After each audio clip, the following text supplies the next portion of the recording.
Good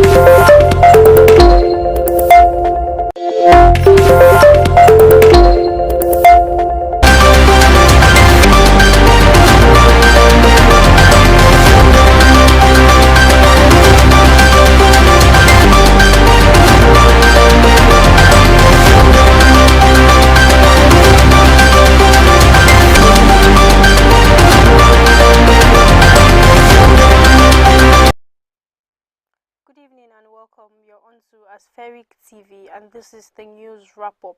My name is Dabir Gift. The headlines: FG to Atiku, Nigeria's economy outlook not bleak. Not all cases should reach Supreme Court, says CJN. 2023, INEC charges parties to comply with Electoral Act. I will purchase sophisticated arms for Amotekun, Akere Dolu. Please stay with us for details of this.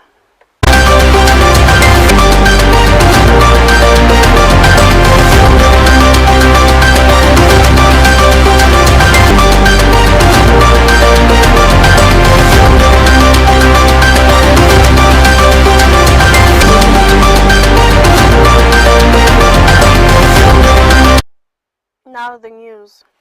The federal government says the pronouncement by former Vice President Atiku Abubakar that the future of the country's economy is bleak is sheer scaremongering.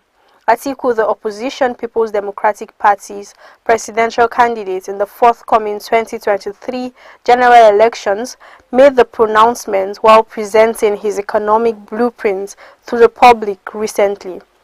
The Minister of Information and Culture, Alhaji Lai Mohammed, at a media briefing on Thursday in Abuja, said while Nigeria may be facing economic challenges, its future is not hopeless. The minister also faulted Atiku's position that Nigeria under the APC-led government has consistently run on budget deficits since. It came to power in 2015 and the budget deficits are often above the 3% threshold permissible under the Fiscal Responsibility Law. Mohammed admitted that in the last 3 years, the budget deficit level exceeded the 3% threshold stipulated in the Fiscal Responsibility Act 2007, but gave reasons for such economic performance. The minister said the blueprint presented by Atiku on debt is already being done by this Buhari administration. Mohammed recalled that the former vice president said, "We will review the country's debt strategy by focusing on concessional and semi-concessional sources with lower interest rates and relatively long-term maturity."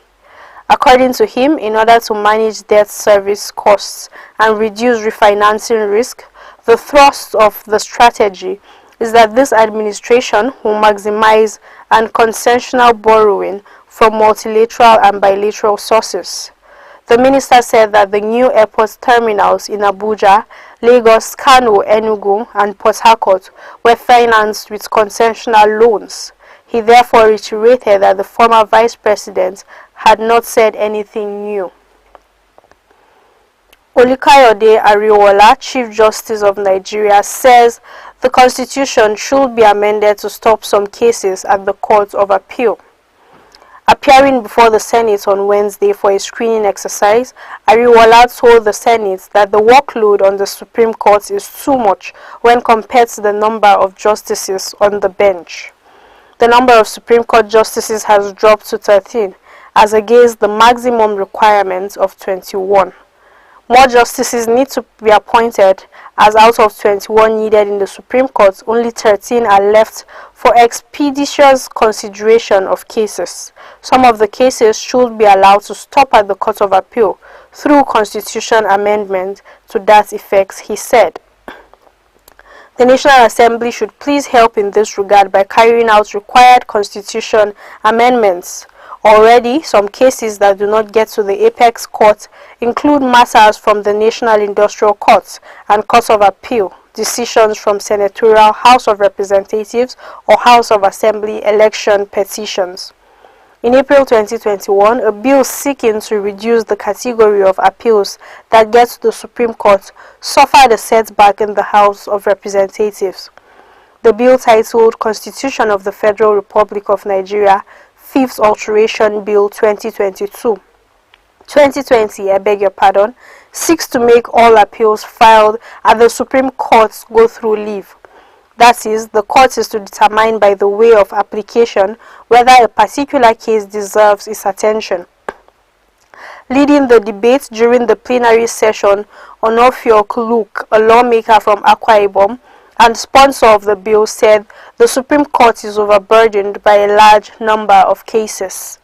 Luke, who is the chairman of the House Committee on the Judiciary, said the Constitution grants unlimited jurisdiction to the Supreme Court to handle all cases, adding that this gives litigants the unfettered right in most cases to approach the court on any issue.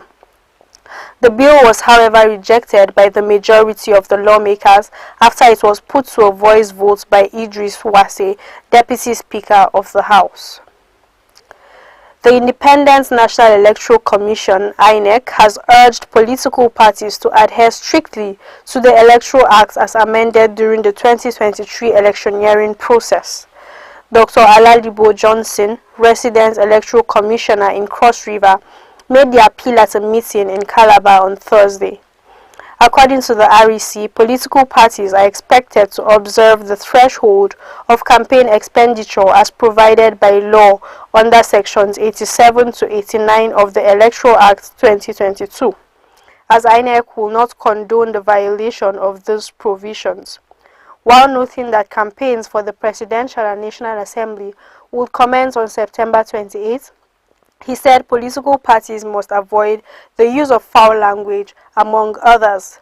According to him, campaign which commences in the public from September 28, 2022 for the Presidential and National Assembly elections nationwide will be expected to follow the law strictly.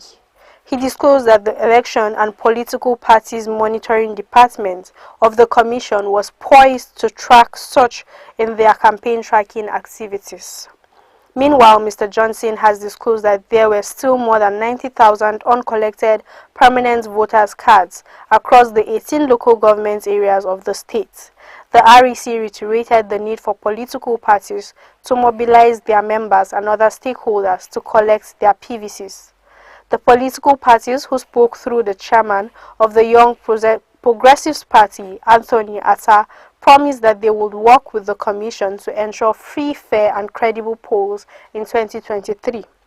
17 parties in the state, including APC and PDP, attended the meeting.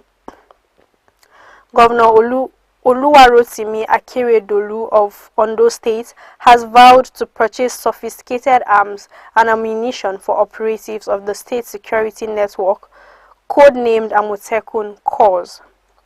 Akeredolu said his decision was to fulfill its administration's legal, constitutional and moral duty to the citizens of the state by acquiring arms to protect them.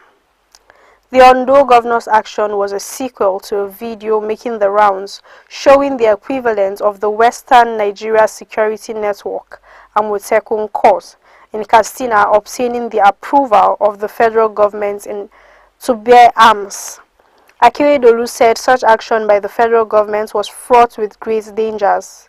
He stated that denying Amotekun the urgently needed rights to legitimately bear arms was a repudiation of the basis to true federalism which Nigerians have been clamoring for. According to him, that Katsina was able to arm its state security force with the display of AK-47 means we are pursuing one country, two systems. Solution to the national question.